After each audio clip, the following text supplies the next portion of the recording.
Hi అండి. నిన్నటి వీడియోలో ఈ బ్లౌజ్ కటింగ్ చూపించాను కదా. ఈరోజు వీడియోలో స్టిచ్చింగ్ చూపిస్తాను. వీడియోని ఎక్కడ స్కిప్ చేయకుండా చూడండి. మనకి ఫిట్టింగు అదేవిధంగా ఫినిషింగ్ నీట్గా వచ్చిందంటే కస్టమర్స్ అనేది మనకు పెరుగుతారు. అయితే చెప్పాను కదా, ప్రతిసారి నేను ఒక్కటే విషయం చెప్తాను. మీరు తీసుకున్న ఆది బ్లౌజ్ని బట్టి మనం ఫిట్టింగ్ రెండు, ఫినిషింగ్ కన్నా ఫిట్టింగ్ ముఖ్యము. కొద్దిగా మనకి కాటన్ లాంటివి వచ్చినాయి అనుకోండి, కొద్దిగా లూజ్ పెట్టుకుని కుట్టుకోవాలన్నమాట. అలాంటి చిన్న చిన్న టిప్స్ ఫాలో అయ్యామనుకోండి, మనకి అసలు కస్టమర్ దగ్గర నుంచి ఎలాంటి కంప్లైంట్స్ రావు. ఫస్ట్ అయితే మనం స్టిచ్చింగ్ వీడియోలోకి అయితే వెళ్ళిపోదాం. వీడియో నచ్చితే మాత్రం లైక్ చేయండి. లైనింగ్ని మొత్తం కూడా ఒరిజినల్ క్లాత్ తోటి గమ్ముతో జాయిన్ చేసేసుకుని ఎగస్ట్రా ఉన్న క్లాత్ని కట్ చేశాను. ఫస్ట్ వచ్చేసి బ్యాక్ పార్ట్కి నడుము దగ్గర సమానంగా పెట్టేసుకుని షోల్డర్ తిన్నగా స్టిచ్ అయితే వేసుకుంటున్నాను. బ్యాక్ పార్ట్ డాట్స్ అనమాట. తర్వాత ఇది కూడా అంతే, ఇలా నీట్గా చూసుకుని ఇలా స్ట్రేట్గా స్టిచ్ చేసేసుకోవాలి. తర్వాత వచ్చేసి ఇలాగా పట్టేసుకుని ఫ్రంట్ పార్ట్ డాట్స్ అండి, కింద ఈక్వల్గా ఉండాలి, షోల్డర్ తిన్నగా ఉండాలి. తర్వాత వచ్చేసి ఇక్కడ కూడా అంతే, మొత్తం నీట్గా స్టిచ్ వేసేసుకోండి. తర్వాత వచ్చేసి మెయిన్ డాట్ పెట్టుకొని పట్టేసుకుని చంక దగ్గర ఉన్న డాట్ కూడా ఇలా నీట్గా వేసేసుకోవాలి.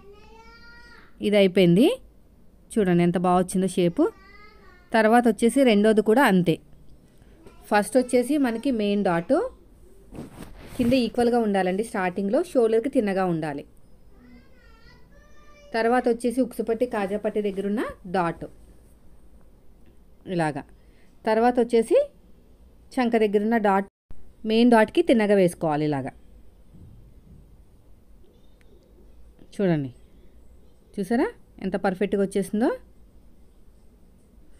తర్వాత వచ్చేసి మనకి షేప్ బెల్ట్ అండి. షేప్ బెల్ట్ కోసం లైనింగ్ క్లాత్ కాకుండా మళ్ళీ ఇంకొక క్లాత్ ఉండాలి, ఒరిజినల్ క్లాత్ కాకుండా. మొత్తం 3 లేయర్స్ ఉండాలి, అప్పుడే షేప్ అనేది బాగా నిలబడుతుంది, లేకపోతే జారిపోయినట్టు ఉంటుంది అనమాట. సో నేనైతే 3 లేయర్స్ తీసేసుకున్నాను. ఫస్ట్ వచ్చేసి ఒరిజినల్, నాకు తక్కువ వచ్చింది కదా, నేను కటింగ్లో మీరు చూసే ఉంటారు, నాకు క్లాత్ అనేది తక్కువ వచ్చిందని చెప్పాను. సో దీన్ని నేను ఇలాగ అడ్జస్ట్ చేసి కుడతానమాట. ఫస్ట్ అయితే ఈ జాయింట్ ఉన్నవి రైట్ సైడ్కి వచ్చేటట్టు చూసుకుంటాను, ఎందుకంటే లెఫ్ట్ సైడ్కి వచ్చారనుకోండి సైడ్ నుంచి కనిపిస్తుంది అతుకుల కింద. రైట్ సైడ్ పెట్టేసుకుంటే సరిపోతుంది. సో ఇప్పుడు వచ్చేసి ఏ షేప్ అయితే మీకు ఉక్సుపట్టి కాజాపట్టి వైపుకి వెళ్తుందో ఆ షేప్ అనేది పాదం వైపు పెట్టుకుంటే అతుకులు ఉన్నవి రైట్ సైడ్కి వస్తుంది అనమాట. మొత్తం కూడా 2 లేయర్స్ పెట్టేసుకున్నాను ఇలాగా. అడుగు భాగంలో వచ్చేసి ఒరిజినల్ క్లాత్ ఇలా నీట్గా స్టిచ్ చేసుకుంటూ వెళ్ళిపోవాలి. ఇలా మొత్తం కూడా. తర్వాత ఇలా ఓపెన్ చేసేసుకుని మళ్ళీ టాప్ స్టిచ్ వేసేసుకోండి.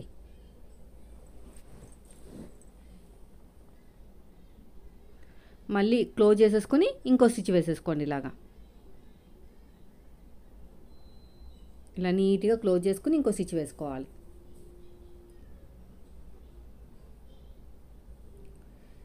ఇప్పుడు ఎగస్ట్రా క్లాత్ని మొత్తం కూడా నీట్గా కట్ చేసేయండి. ఇక్కడ కూడా అంతే అయిపోయిందండి. తర్వాత వచ్చేసి రెండోది, ఏ షేప్ అయితే మీకు సైడ్ జాయింట్ వైపుకి వెళ్తుందో ఆ షేప్ అనేది పాదం వైపు పెట్టుకోవాలన్నమాట.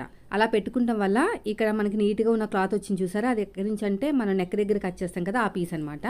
ఆ నీట్గా ఉన్నది లెఫ్ట్ సైడ్కి వస్తుంది. ఎప్పుడైనా పెద్ద సైజు బ్లౌజ్ వచ్చినప్పుడు ఇలాగ అతుకులు పడినప్పుడు ఇబ్బందిగా ఉంటుంది. సో ఇలా ఇచ్చేస్తే మనం నీట్ ఫినిషింగ్ కూడా వచ్చేస్తుంది అనమాట. ఇక్కడ ఎగస్ట్రా ఉన్న క్లాత్ని మొత్తం కూడా నీట్గా కట్ చేసుకోండి. ఇలా ఓపెన్ చేసేసుకుని మొత్తం కూడా టాప్ స్టిచ్ వేసేసుకోండి. ఇలాగా ఇలా ఓపెన్ చేసుకుని నీట్గా స్టిచ్ వేసేసుకోవాలి. తర్వాత మళ్ళీ క్లోజ్ చేసుకుని ఇంకో స్టిచ్ వేసేసుకోండి.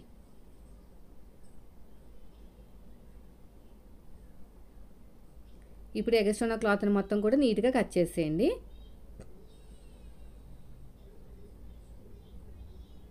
ఇప్పుడు మనకి షేప్ బెల్ట్లు అయితే రెడీ అయిపోయినాయి. ఒక దాని మీద ఒకటి పెట్టుకుని కరెక్ట్గా ఉన్నాయో లేదో చెక్ చేసుకోండి, లేదంటే మనకి ఫినిషింగ్ అనేది నీట్గా రాదనమాట. ఇది అయిపోయింది కదా. ఇప్పుడు షేప్ బెల్ట్ దేని దానికి జాయిన్ చేసుకోవాలి. ఆటోమేటిక్గా కరెక్ట్గా వచ్చేస్తుందండి, ఎందుకంటే మనం నేను చెప్పిన మెథడ్లో కట్ చేసి కుట్టారంటే కరెక్ట్గా వచ్చేస్తుంది. అడుగు భాగంలో పెట్టేసి పైన ఒరిజినల్ క్లాత్ ఉంది, ఇలా నీట్గా స్టిచ్ చేసుకుంటూ వెళ్ళిపోవాలి. మళ్ళీ ఇలా ఓపెన్ చేసుకుని మళ్ళీ ఇలా క్లోజ్ చేసేయండి. అంతే, ఇలా క్లోజ్ చేసుకుంటూ స్టిచ్ వేసుకుంటూ వెళ్ళిపోవటమే. ఇలా మొత్తం కూడా ఇలా నీట్గా ఫోల్డింగ్ చేసేసుకోవాలి.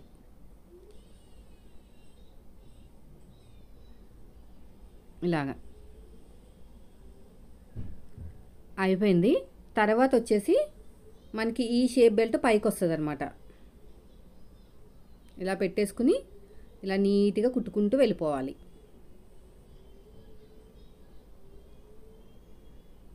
ఇలా నీట్గా చూడండి. మళ్ళీ ఇలా ఓపెన్ చేసేసుకుని మళ్ళీ ఇలా క్లోజ్ చేసుకోవాలి. ఇలా క్లోజ్ చేసుకుని స్టిచ్ చేసుకుంటూ వెళ్ళిపోవటమే. ఇలా మొత్తం కూడాని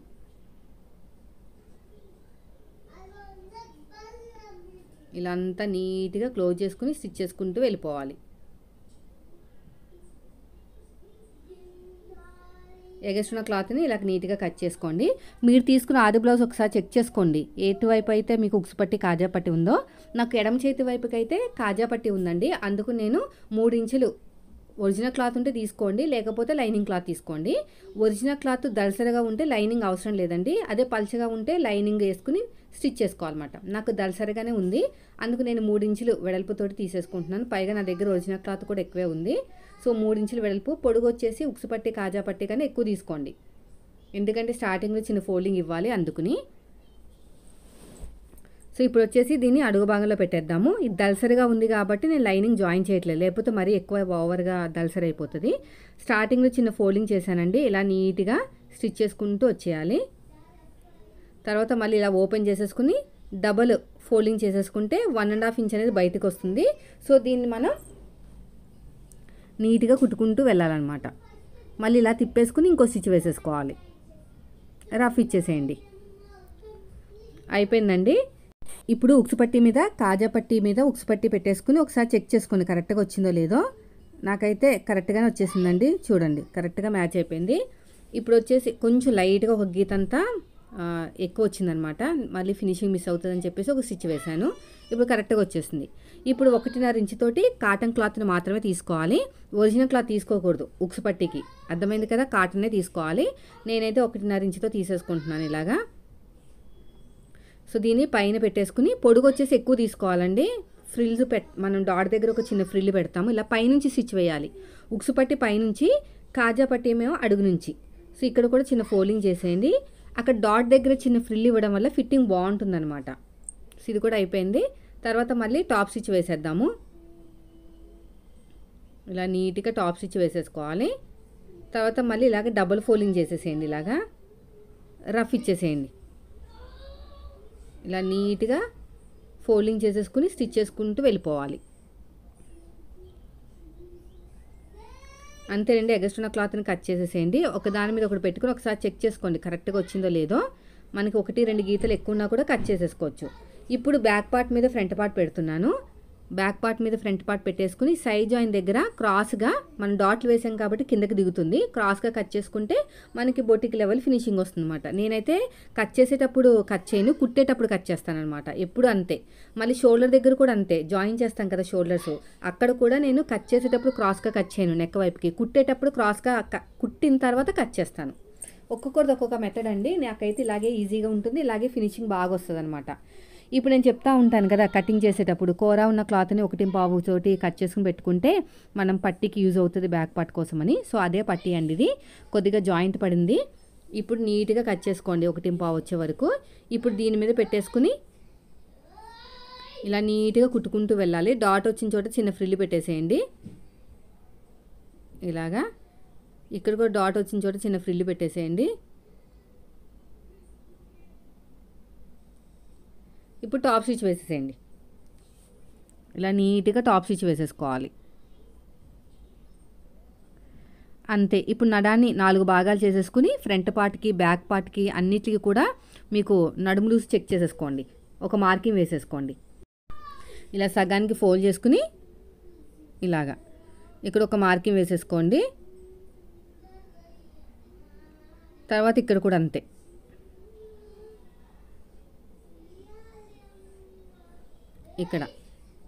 ఇక్కడ కూడా ఉక్సు పట్టి వైపుకి, కాజా పట్టి వైపుకి.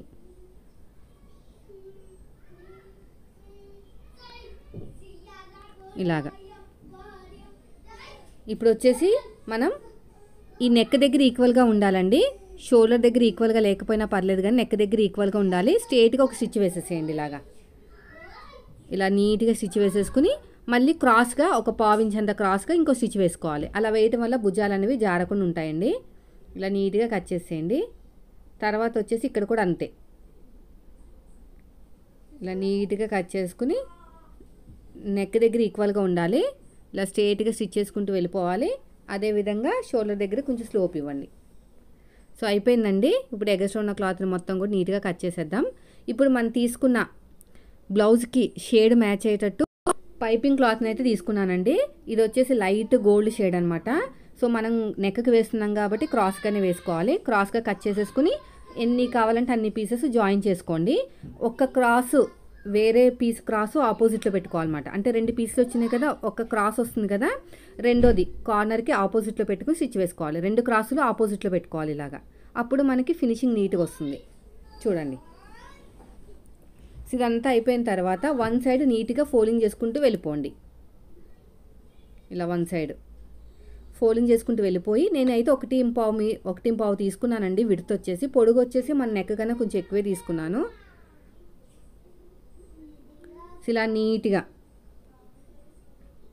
నీట్గా ఫోల్డింగ్ చేసుకుంటూ వెళ్ళిపోవాలి. ఫోల్డింగ్ చేసుకున్న తర్వాత 1 ఇంచ్ ఉంచుకుని మిగతా క్లాత్ నీట్గా కట్ చేసుకోవాలి. అదొక విషయాన్ని బాగా గుర్తుపెట్టుకోండి.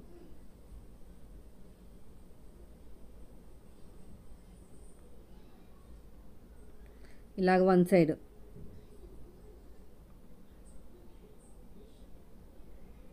ఇలా నీట్గా కటింగ్ చేసుకుని వెళ్ళిపోవాలన్నమాట. 1.5 అంత ఉంచుకోవాలి. 1 ఇంచ్ అయినా 1.5 అయినా ఉంచుకుని మిగతాది కట్ చేసుకోవాలి.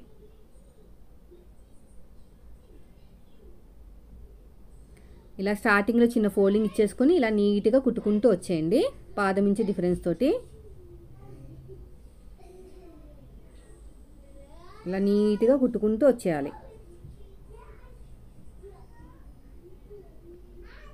ఇలాగా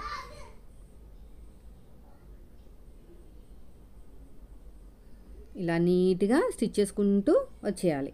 చూడండి,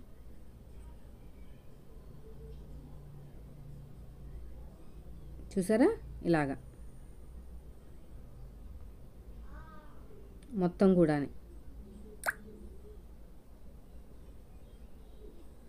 రౌండ్ తిరిగే చోట చిన్న చిన్న టక్స్ పెట్టేసుకోండి. అప్పుడు మీకు రౌండ్ అనేది నీట్గా తిరుగుతుంది. ఇప్పుడు 12వ నెంబర్ థ్రెడ్ తీసేసుకుని మనం స్టిచ్ చేసిన దగ్గర ఇలాగా చూస్తున్నారు కదా వీడియోలో, అలా థ్రెడ్ పెట్టేసుకుని ఫోల్డ్ చేసేసుకోవాలి. ఇలాగా ఫోల్డ్ చేసేసుకోవాలి. ఫోల్డ్ చేసేసుకుని నీట్గా కుట్టుకుంటూ వచ్చేయాలి. చూడండి, ఎలాగైతే ఫోల్డ్ చేసి కుట్టానో అలాగా ఇలా నీట్గా ఫోల్డింగ్ చేసుకుంటూ రావాలి. చూడండి, ఇలాగ నీట్గా ఫోల్డింగ్ చేసుకుంటూ రావాలి. ఇలా మొత్తం కూడా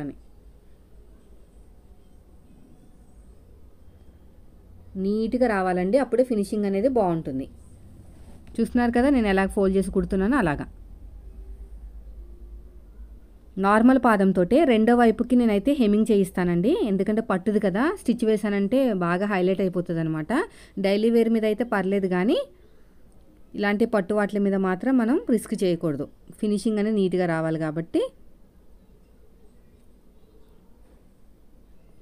ఇలా మొత్తం కూడా నీట్గా ఫోల్డింగ్ చేసుకుంటూ స్టిచ్ చేసుకుంటూ వెళ్ళిపోవాలి. నేను ఎలాగైతే ఫోల్డ్ చేస్తున్నానో అలాగా చూడండి.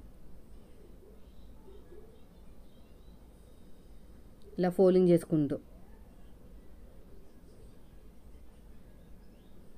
ఇప్పుడు ఇక థ్రెడ్ కట్ చేసుకుని ఈ క్లాత్ని ఎక్స్ట్రా ఉంచుకుని కట్ చేసుకున్నాం కదా, అది లోపలికి పంపించేసేయాలన్నమాట. ఇలాగా ఇప్పుడు రఫ్ ఇచ్చేసేయండి. చూసారా ఎంత బాగా వచ్చేసిందో? చూడండి అంత నీట్గా వచ్చింది. చూసారా? రెండో సైడు పైపింగ్కి హెమ్మింగ్ చేయించేస్తాను. వన్ సైడ్ మనం స్టిచ్ చేసాం కాబట్టి ఇప్పుడు మొత్తం కూడా హ్యాండ్స్ని రెడీ చేసుకుందాం. నేను ఆల్రెడీ ఇక్కడ చూడండి జాయింట్లు వేసేసాను. అయితే ఇది ఆర్మ్ లూజ్ అనేది ఎక్కువ ఉందనమాట, లోతు తీయలేదు. ఇలా జాయింట్లు వేసిన తర్వాత లోతు తీసుకుంటే ఫినిషింగ్ నీట్గా వస్తుంది, లేదంటే మనకి కొంచెం డిఫరెంట్ వచ్చే ఛాన్సెస్ ఎక్కువ ఉంటాయన్నమాట. అలా చూసుకుని మనకి లోతు అనేది తీసుకోవాలి. ఇలాగ ముందే తీసుకుంటే మనకి కొంచెం డిఫరెంట్ వస్తుంది. సో కాబట్టి మీరు ఏం చేస్తారంటే లోతు అనేది కుట్టేటప్పుడు తీసుకుంటే బెస్ట్. అయిపోయిందండి. ఇప్పుడు నేను ఒరిజినల్ క్లాత్కి నేను కటింగ్లో చెప్పాను మీకు, ఒరిజినల్ క్లాత్కి మాత్రం జాయింట్లు పడవని. సో అలాగే పడట్లేదు చూసారా. ఇలా నీట్గా కుట్టుకుంటూ వెళ్ళిపోండి. చూడండి ఇలాగా, ఇలా మొత్తం కూడా. తర్వాత ఇలా ఫోల్డ్ చేసేసుకుని టాప్ స్టిచ్ వేసేసుకున్నాక తర్వాత ఇంకో స్టిచ్ వేసేసుకోవాలి. ఇదంతా కూడా చూడండి ఇలా నీట్గా స్టిచ్ చేసుకుంటూ వెళ్ళిపోవాలి. తర్వాత ఇలా ఓపెన్ చేసేసుకుని మొత్తం కూడా టాప్ స్టిచ్ అయితే వేసేసుకోండి. ఇలా టాప్ స్టిచ్ వేసేసుకోండి. సో ఇది కూడా అంతే.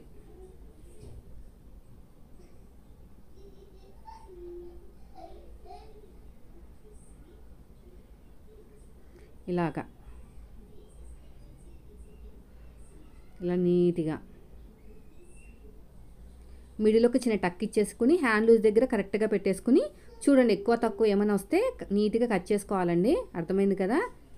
ఇలాగా ఆర్మ్ లూజ్ దగ్గర కరెక్ట్గా పెట్టుకుని, ఇలా హ్యాండ్ లూజ్ దగ్గర కరెక్ట్గా పెట్టుకుని, మనం అతుకులేసాం కదా, ఒక్కొక్కసారి తక్కువ ఎక్కువ వస్తుంది అనమాట ఎంత బాగా కట్ చేసి కుట్టినా కూడా. అలాంటప్పుడు మీరు ఏం చేయాలంటే ఇలాగా మనం అడ్జస్ట్మెంట్ చేసుకోవాలి. హ్యాండ్ లూజ్ దగ్గర కరెక్ట్ పెట్టేసుకుని సరిపోతుంది. ఇదే విధంగా రెండో హ్యాండ్ కూడా రెడీ చేసేసుకోండి. ఇలాగా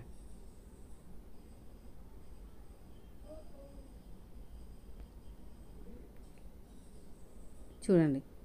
తర్వాత ఇలా ఓపెన్ చేసేసుకుని మొత్తం కూడా టాప్ స్టిచ్ వేసేసుకోండి.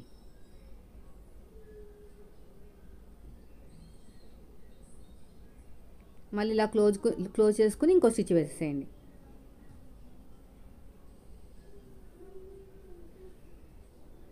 ఇలా మొత్తం కూడా జాయిన్ చేసుకోవాలి.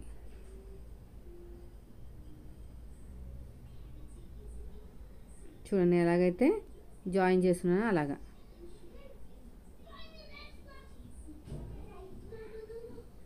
ఇప్పుడు ఎగస్ట్రా ఉన్న క్లాత్ని మొత్తం కూడా నీట్గా కట్ చేసేయండి. చూడండి ఎలాగైతే కట్ చేస్తున్నానో అలాగా అయిపోయిందండి. ఇప్పుడు సగానికి ఫోల్డ్ చేసేసుకుని ఇలా కరెక్ట్గా పెట్టేసుకుని ఇక్కడ ఎగస్ట్రా ఉన్న క్లాత్ని కట్ చేస్తే మనకి ఫినిషింగ్ అనేది నీట్గా వస్తుంది.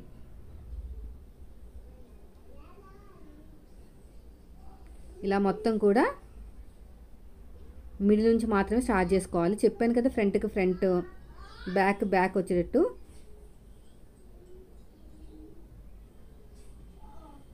చూసుకుని నీట్గా రఫ్ ఇచ్చేసుకుని స్టిచ్ చేసుకోవాలి. చూడండి ఇలాగన్నమాట. మళ్ళీ ఫస్ట్ నుంచి లాస్ట్ వరకు ఇంకొక స్టిచ్ వేసేసుకోండి. ఈసారి నుంచి మిడిల్ నుంచి అవసరం లేదండి, ఫస్ట్ నుంచి లాస్ట్ వరకు వెళ్ళిపోతే సరిపోతుంది. ఇక్కడ కూడా అంతే. రెండో హ్యాండ్ కూడా మిడిల్లో నుంచి స్టార్ట్ చేసేయండి, రఫ్ ఇచ్చేసేయండి. ఇలాగా రఫ్ ఇచ్చేసి నీట్గా స్టిచ్ చేసుకుంటూ వెళ్ళిపోవాలి. ఫస్ట్ నా వైపు నుంచి స్టిచ్ వేస్తున్నాను, మిడిల్ నుంచి నా వైపుకి. ఆ తర్వాత వచ్చేసి మిడిల్ నుంచి మనకు ఆపోజిట్ వైపుకి ఇలాగా ఇలా నీట్గా కుట్టుకుంటూ వెళ్ళిపోవాలి. చూడండి ఇలా మొత్తం కూడా నీట్గా స్టిచ్ చేసుకుంటూ వెళ్ళిపోవాలి. తర్వాత ఫస్ట్ నుంచి లాస్ట్ వరకు ఇంకొక స్టిచ్ వేసేస్తే మనకి పర్ఫెక్ట్గా రెండు హ్యాండ్స్ అనేవి రెడీ అయిపోతాయి. చూడండి ఫస్ట్ నుంచి లాస్ట్ వరకు ఇంకొక స్టిచ్ వేసేయండి. ఇలా మొత్తానికి ఫస్ట్ నుంచి లాస్ట్ వరకు ఇంకొక stitch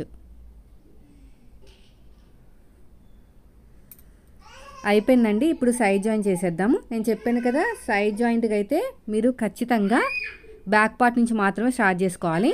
back part hand loose, ఆ తర్వాత ఆర్మ్ లూజు, ఆ తర్వాత వచ్చేసి నడుము లూజు. ఈ మూడింటిని కలుపుకుంటూ వెళ్ళిపోయామంటే మనకి పర్ఫెక్ట్గా ఫిట్టింగ్ అనేది వచ్చేస్తుంది. చూడండి ఎలాగైతే స్టిచ్ వేస్తున్నాను చూడండి. ఇలా నీట్గా కుట్టుకుంటూ వెళ్ళిపోవాలి. చూడండి ఇక్కడ ఆర్మ్ లూజ్ కొంచెం లూజే పెడుతున్నానండి నేను చెప్పాను కదా మీకు ఆ ప్రాబ్లం వస్తుందని చెప్పేసి, టైట్గా పట్టేటాల ఆ ప్రాబ్లం వస్తుంది అనమాట.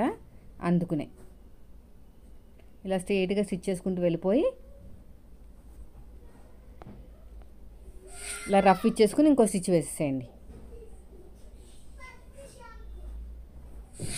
చూడండి ఎలాగైతే స్టిచ్ వేస్తున్నానో అలాగా, ఇలా నీట్గా. తర్వాత ఫస్ట్ నుంచి లాస్ట్ వరకు ఇంకొక స్టిచ్ ఇలా మొత్తం కూడా. ఇప్పుడు ఎగస్ట్ ఉన్న క్లాత్ని మొత్తం కూడా నీట్గా కట్ చేసేయండి ఇలాగా. రెండో సైడ్ కూడా అంతే, ఇదే మెథడ్ సేమ్. ఒకసారి నడుము లూజ్ చెక్ చేసుకోండి. అప్పుడు మనకి నడుము దగ్గర లూజ్ ఉంటే ఏం ప్రాబ్లమ్స్ వస్తాయంటే పైకి ఎత్తినట్టు వస్తుంది అనమాట. వాళ్ళకి తెలీదు లూజ్ ఉన్నట్టు, కొంతమంది తెలుస్తుంది, కొంతమందికి తెలీదు. నడుము లూజ్ కరెక్ట్గా ఉండేటట్టు చూసుకోండి. ఫిట్టింగ్ అంటారా, స్ట్రైట్గా కుట్టొస్తే ఫిట్టింగ్ వచ్చినట్టు అండి, దానికి ఏం ప్రాబ్లం లేదు. ఇలాగ చూసారు కదా, ఇలా నీట్గా పట్టేసుకుని ఇలా స్టిచ్ వేసుకుంటూ వెళ్ళిపోవాలి. రఫ్ ఇచ్చేసేయండి. తర్వాత ఇంకొక స్టిచ్, మొత్తానికి 3 స్టిచెస్ వేసుకోవాలి. తర్వాత వచ్చేసి ఇంకొక స్టిచ్ చూడండి. ఇప్పుడు ఎగస్ట్రున్న క్లాత్ని మొత్తం కూడా నీట్గా కట్ చేసేద్దాము. ఓవర్లాక్ చేసేసుకున్నామంటే సూపర్ ఫినిషింగ్ అయితే వస్తుంది. చూసారా ఎంత ఈజీగా అయిపోయిందో. వీడియో నచ్చితే లైక్ చేయండి ఫ్రెండ్స్. మీరు మన ఛానల్ ఫస్ట్ టైం చూస్తే సబ్స్క్రైబ్ చేయండి. Thank you for